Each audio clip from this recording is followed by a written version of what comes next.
Today we're looking at some of the items that are selling for some really good money right now on eBay. Things that usually do sell better in the winter.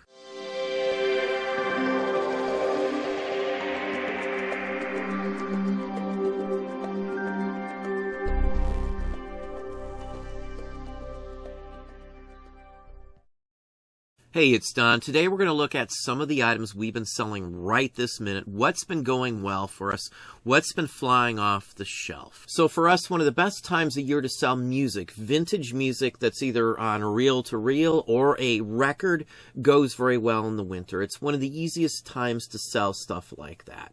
They move fairly routinely, especially reel-to-reels. Now this one we sold for $80. It's been up for a little while. I never worry about reel-to-reels as long as the content is good, and this one was a good one. Promotional ones, samplers, those usually do sell well. You just have to find the right person. Again, though, winter months are the best for these types of things for us. Now, 45s and LPs usually sell pretty much all year round, but 78s, pre-war, and early jazz ones sell the best in October, November, and December for us, even through January and February. But Christmas is high season for most of these sorts here. Now, this one we sold for $30. This was a 50-cent pickup. Now, this is Leo Till and his Killbillies. This is a bopper. It'd be a country bopper. It's almost on the verge of a rockabilly, but not quite there. Now, this one we sold for $45, shipping included. For shipping something like this, you ship them like China plates in a big box, lots of cushion with cardboard around it, even on inside the box. So you got to ship them right, you got to do it right, but if you know how to do it, these are quick and easy to ship, and they sell extremely well if you get the right ones, of course. Now, buttons is another area that I'm pretty heavily invested in. We have probably close to 375,000 vintage uniform buttons specifically from some massive assortments we've purchased from many different people.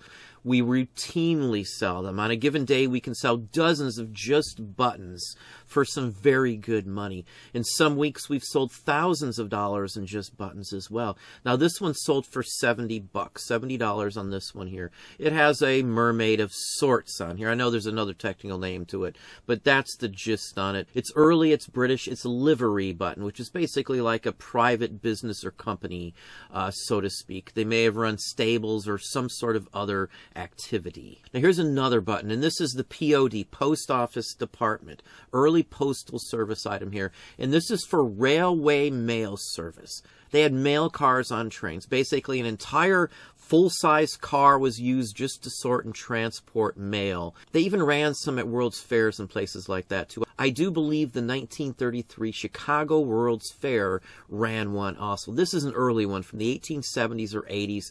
This would have been worn by a U.S. government employee operating on one of those rail mail service cars. This one we sold for $45 plus shipping. Here's yet another button. This one sold for $58.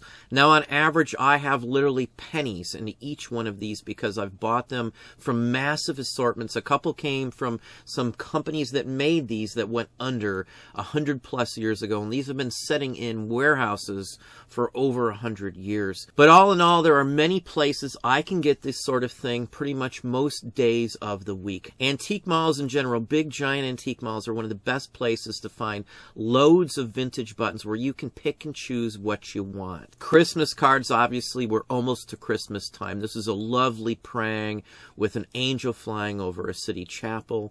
This one sold for $100 plus shipping. It's a larger size one. The back is even nicely detailed also. It's typical from the Victorian era of what you would see. Not in mint condition, but it still did extremely well at $100. Now, I do pick up a lot of keychains. Keychains in general can do extremely well. Usually I have a quarter maybe, sometimes a nickel. Sometimes I can get cheap junker ones for a nickel a piece at some sale in those baskets that you find by the exits or at the cash register. This is one of those really cheap purchases here. Now, I sold it for $12, which is almost all profit, less eBay's feast. It's been setting for a little while, but it's a radio station. Knowing the call signs is a big, huge plus on things like this. Most radio station items you can usually get at least $10 if they're pre-1970, or so at least that's my experience with them. And I almost never pay more than a quarter or so for something like this. Now, postcards is another area that I do extremely well, especially right now with the pandemic and such forth. A lot of people don't want to be inside buildings, so a lot of the higher dollar cards are going for top dollar online right now. Now, this one I believe we sold for $54 plus shipping. It's an early one. It's Louisiana Institute for the Deaf and Dumb. It's in Baton Rouge, Louisiana, very nice area. Just a nice early postcard, something you don't run into very often from this area anyway. Now, farming postcards go very well for us, especially when they're real photo, real picture postcards like this one here. This one's been up for a little while. I took $30 shipping included on this one. Perfectly fine with that. This was purchased with a lot of, I think, like 120, all from one family. We've sold several for over $120 on their own. So everything from this purchase is pretty much gravy from probably day one of listing these items. That's what I usually am able to do with most of these bulk purchases like this. Now, here is one from 12 Trees, and you'll see this marked on many cards. You can't miss them in my book. It's really kind of cute. Most of them are like this sort of cards here. I've seen them for Halloween and for Christmas. The Christmas ones like this sell extremely well this time of year. This was up for like maybe 2 or 3 hours before I took an offer for $14.50 on the card. Again, it's not a big fortune, but I have 50 cents into the card. It doesn't look like much to the average person. If you didn't flip it over and look at the back side where it actually has the 12 trees over there on the left-hand side, you would have missed the most important aspect of this card itself. Now, usually besides holidays, the real photo, real picture postcards do the best. This is a $1 purchase from another dealer. This was at an antique mall with a whole bunch of cards that I got. Again, I believe I did pay $1 for this one. It did sell for $45 plus shipping on it. Wasn't up a whole long time. It's an interesting and unique card, so happy with $45 on something I got less than $1 into. Business cards I do extremely well. I believe this one sold for $57.50 plus shipping. This is an early Knights Templar card. It's a fraternal organization from, I believe, 1880 from Chicago. Again, good price on this one. I want to say we picked up 275 different little cards like this, business card size, from an estate of someone who was a Knights Templar. His family was just blowing it out for almost nothing. I bought every one of these sorts of items. I left the uniforms, but I did buy all the paper.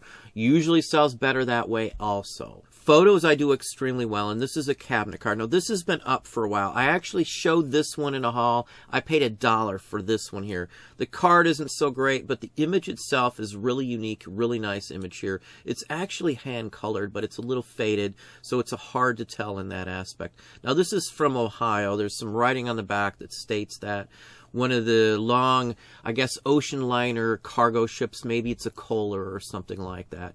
I took $70 shipped on this item, which I'm completely happy with for my $1 investment in it. Condition, again, it's not the best, but it's a unique, interesting image to say the least. Now, here's another interesting item. This is for 5-cent Rudolph Valentino cigars, circa 1910, 15, 20, somewhere in that range. Now, this is a card insert, so when you first open the box, this card would be in there. Someone's removed it. They may have stashed it on the wall or something because there is a hole where it was mounted at one time. Had it up for a little while. Again, I paid $1 or something along that line for this. I sold it for $30 shipped, so I am completely happy with that as well. It's just a little small piece of cardboard. The only reason it sold is because Rudolph Valentino is the name of the cigar, a very well-known silent film actor of his day. Now, here's an interesting item. Now, this was up for a little while. I knew this would be a long tail item because you really got to find the right person who wants a hand fan of this sort. Now, this is a thick piece. It has an insert, so it's very stable. This thing was made to last for a free promo like this. Now, this one's advertising Altman farming equipment, thrashers and rakes and things along that line. Those sorts do extremely well. The other side is very lovely artwork with Buckeye's Beauty. Now, Buckeye is the name of the main company itself. They had other things in lines that they sold as well. Now, this is a multi-piece construction item that has some grommets that hold it together, metal ones as well. So this is made to last. There's a metal framework underneath the cardboard as well, the chromolithograph artwork. Now, I originally listed it for $250, I think 9 months or less ago. I just put it up and forgot about it. I wasn't going to touch this one at all. I took an offer for $100 and I think $75 shipped on this item, which I'm completely happy with. If you look up on Terapeak right now, for the hand fans that have sold, even the high-end like Soda Shop ones barely touch the $150 mark. So I would say I got top dollar for this one without a doubt. And one last item, anything 70s tied to any of the 70s classics, like this Marvel comic book here, this magazine-size Pizzazz. This has Battlestar Galactica on it with a Cylon Raider as well. So this is a very hot item. These sorts I pay $1 or less for pretty much any day of the week. We have people who source out mega lots of magazines that we'll buy up hundreds at a time too. Got $1 into it. We sold it for just over $15 plus shipping. So we're out nothing on shipping. We're still making around $10, $11, $12 on these whenever we sell them. I just sold a Tron and a Star Wars one very similar to this for the same amounts of profit. So basically we paid $3 total for 3 different magazines similar to this, and we got $45 back out of them, which is mostly profit, less eBay's fees. But anyway, that's what I have for you today. Well, there we have it. Hopefully that gave you some ideas, some thoughts. If you enjoyed this video, please hit that like button down below. You can also hit the bell icon to be notified if I post new content or go live. Subscribe and tell all your friends.